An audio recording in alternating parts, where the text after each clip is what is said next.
5월 15일 월요일. 계획을 세웠나요? 청년 케이드는 자신의 제1지망 대학의 장학금을 받고 진학할 수 있으리라 기대하고 있었습니다. 그는 고등학교 캠퍼스 사역에 참여했으며 새로운 환경인 대학에 가서도 비슷한 사역에 참여하길 바랐습니다. 그는 아르바이트로 돈을 모아왔고 새 일에서도 월등히 앞서 나갔습니다. 그가 세운 몇 가지 큰 목표들은 모든 것이 정확히 예정대로 진행되어 가고 있었습니다. 그런데 코로나는 이 모든 것을 바꾸어 놓았습니다. 학교에서는 케이든에게 첫 학기가 온라인으로 진행될 것 같다고 알려왔습니다. 캠퍼스 사역에 공백이 생겼습니다. 비즈니스가 문을 닫자 일자리에 대한 기대도 사라져 버렸습니다. 실망에 빠진 그에게 친구가 유명한 프로 권투 선수의 말을 넉살맞게 인용하며 말했습니다. 그래, 주먹으로 입을 얻어맞기 전까지는 누구에게나 계획이 있지. 잠언 16장은 우리의 모든 일을 하나님께 맡길 때 하나님이 우리의 계획을 견고하게 하시고 그분의 뜻대로 행하실 것이라고 말합니다. 그러나 진정한 헌신은 어려울 수 있습니다. 그것은 우리의 길을 혼자 꾸려나가겠다는 생각을 의도적으로 떨쳐버리고 하나님의 인도하심을 열린 마음으로 받아들여야 하기 때문입니다. 우리가 자신을 하나님께 내어드리면 앞에 놓인 길을 보지 못할 때에도 주님은 여전히 우리의 발걸음을 사랑으로 인도하고 계신다는 것을 확신할 수 있습니다. 말씀. 사람이 마음으로 자기의 길을 계획할지라도 그의 걸음을 인도하시는 이는 여호와시니라. 잠언 16장 9절. 찬송 384장 나의 갈 길 다 가도록. 기도. 하나님, 선하시고 신실하신 하나님이 제 발걸음을 확고히 해주실 것을 알고 실망 속에서도 하나님을 신뢰할 수 있도록 도와주소서. 아멘.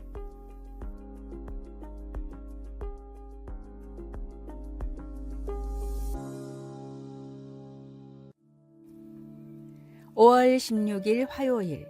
길이 있는 곳. 미국의 저명한 정신과 의사의 베스트셀러인 아직도 가야 할 길의 저자 스콧 팩은 중학교 때 정신적으로 심각한 방황을 했습니다. 삶의 의미를 찾지 못해서 자살을 준비하던 팩은 모든 준비를 갖춰놓고 마지막으로 학교 선생님을 찾아가 상담을 했습니다. 첫 번째로 찾아간 담임 선생님과 두 번째로 찾아간 교장 선생님은 팩의 고민을 귀담아 듣지 않고 오히려 먹고 살만하니 배부른 소리를 한다며 혼을 냈습니다. 마음에 큰 상처를 받은 팩은 마지막으로 학교에서 천재로 유명한 수학 선생님을 찾아가 속마음을 털어놨습니다. 수학 선생님은 팩의 고민을 진지하게 들어준 뒤 다음과 같이 말했습니다. 내가 너무 힘든 상황이라는 것은 정말 잘 알겠어. 하지만 내가 감히 조언을 할 수 있는 일은 아닌 것 같구나. 앞으로 어떻게 해야 할지 함께 생각해 보는 것은 어떨까? 아무런 내용도 없는 조언이었지만 팩에게는 선생님의 이 말이 너무 큰 도움이 되었습니다. 이후 사람의 정신을 공부하며 의사가 된 팩은 계속해서 세상의 다양한 종교를 탐구하다 주님을 만나 그리스도인이 되었고 자신이 얻은 깨달음과 평안을 책으로 펴내 사람들에게 전하며 살아가고 있습니다. 세상에는 많은 길이 있으나 답이 없고 성경에는 오직 한 길만이 있으나 유일한 진리입니다. 혼란한 세상 가운데 모든 문제의 해답을 주시는 예수 그리스도라는 길을 따라 걸어가십시오. 오늘의 말씀. 즐거워하는 자들로 함께 즐거워하고 우는 자들로 함께 울라. 로마서 12장 15절. 오늘의 찬송 201장 참사람 되신 말씀. 오늘의 만나 세상 가운데 모든 문제의 해답을 주시는 주님을 따라 가게 하소서. 내가 주님께 얻은 깨달음과 평안을 사람들에게 전하며 살아갑시다.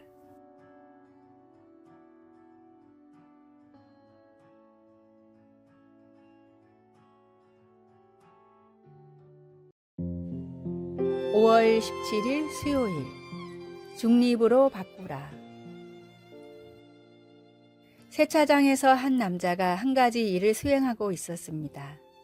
그는 트럭 뒤쪽으로 성큼성큼 걸어가 막강한 힘에 세차용 솔이 걸리지 않도록 차에 부착된 견인용 고리를 제거했습니다. 종업원에게 돈을 지불한 다음 그는 자동으로 움직이는 세차장 트랙에 트럭을 올려놓았는데 기어가 주행 상태로 있었습니다. 종업원이 외쳤습니다. 기어를 중립에 놓으세요. 중립에. 하지만 트럭의 창문이 올라가 있어서 그는 듣지 못했습니다. 그는 4초 만에 세차장을 빠져나왔는데 트럭은 거의 물에 젖지 않았습니다. 엘리야도 임무를 수행하고 있었습니다. 그는 큰 일들을 통해 하나님을 섬기느라 바빴습니다. 그는 방금 초자연적인 대결을 통해 바알의 선지자들을 물리쳤고 그로 인해 기운이 다 소진해 버렸습니다. 그에게는 중립 기어에 있는 것 같은 시간이 필요했습니다. 하나님은 오래전에 모세에게 나타나셨던 호렙산으로 엘리야를 부르시고 다시 한번 그 산을 흔드셨습니다. 그러나 하나님은 바위를 부수는 바람이나 지진, 맹렬한 불 속에 계시지 않고 대신 부드러운 속삭임으로 엘리야에게 다가오셨습니다. 엘리야가 듣고 겉옷으로 얼굴을 가리고 나가 하나님을 만났습니다. 우리도 모두 임무를 수행하고 있습니다. 우리는 우리 구주를 위해 큰 일을 하려고 삶의 기여를 주행 상태에 놓습니다. 그러나 우리가 한 번도 중립 상태로 바꾸지 않는다면 삶을 무심결에 지나치고 성령님의 부어주심을 놓칠 수 있습니다. 가끔씩 삶을 중립에 놓으십시오. 말씀. 지진 후에 불이 있으나 불 가운데에도 여호와께서 계시지 아니하더니 불 후에 세미한 소리가 있는지라. 열왕기상 19장 12절. 찬송. 540장. 주의 음성을 내가 들으니. 기도. 하나님 아버지, 당신이 하나님이시기 때문에 저는 잠잠히 있을 수 있습니다. 아멘.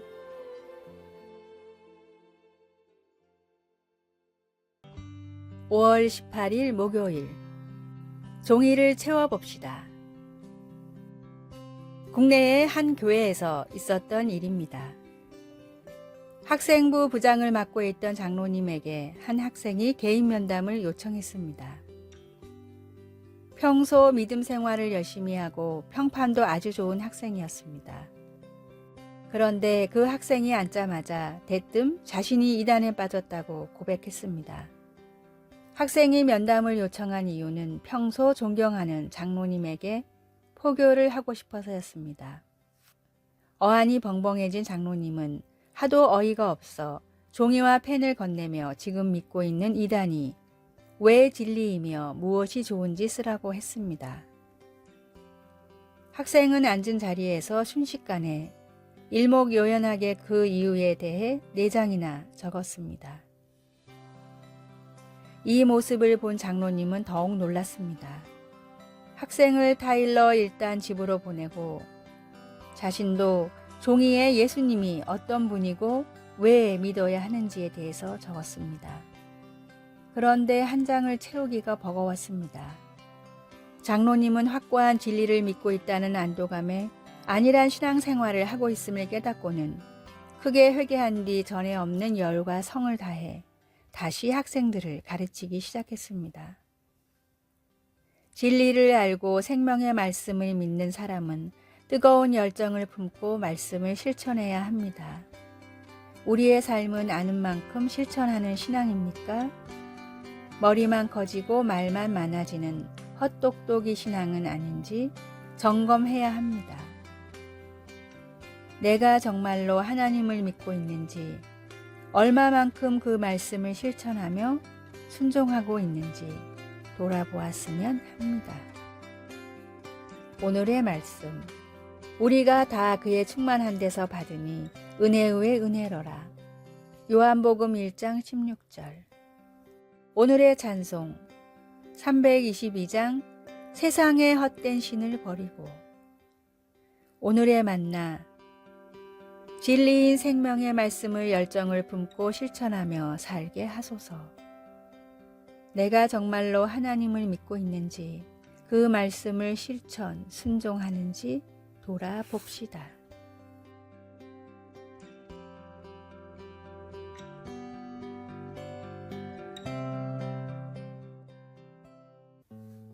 (5월 19일) 금요일. 은밀히 베푸는 자. 상위 용사인 크리스토퍼에게는 일상의 활동들이 점점 더 버거워지고 시간도 더 오래 걸리고 통증도 늘어가기만 했습니다.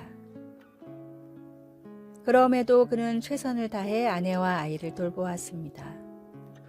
지나가는 사람들은 매주 그가 손으로 미는 재초기로 잔디를 깎는 모습을 보곤 했습니다. 어느 날 크리스토퍼는 익명의 기부자에게서 한 장의 편지와 함께 타고 다니는 비싼 잔디 깎는 기계를 받았습니다. 익명의 기부자는 어려움에 처한 사람을 남모르게 돕는 특권을 통해 보람을 느꼈습니다. 예수님은 우리가 주는 모든 것을 은밀히 해야 한다고 말씀하시지는 않지만 우리가 베풀 때 우리의 동기를 살펴보라고 상기시켜 주십니다. 그리고 구제할 때 외식하는 자가 사람에게서 영광을 받으려고 회당과 거리에서 하는 것 같이 너희 앞에 나팔을 불지 마라 고도 하셨습니다. 하나님은 우리가 너그러운 기부자가 되기를 바라시면서도 사람에게서 칭찬이나 특별한 인정을 받으려고 선행을 베푸는 것을 피하라고 권고하십니다.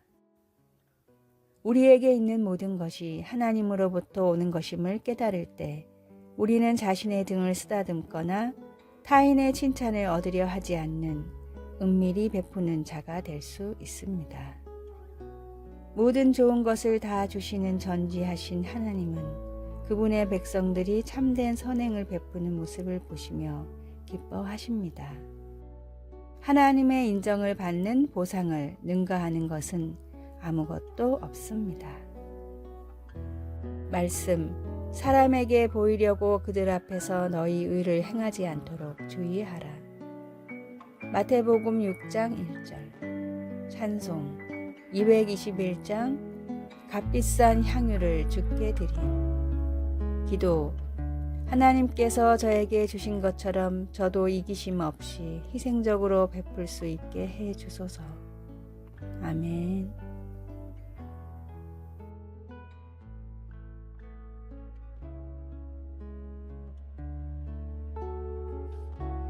아래의 빨간색 글자 구독을 누르시어 더 많은 전도의 열매를 맺으시기를 기도합니다.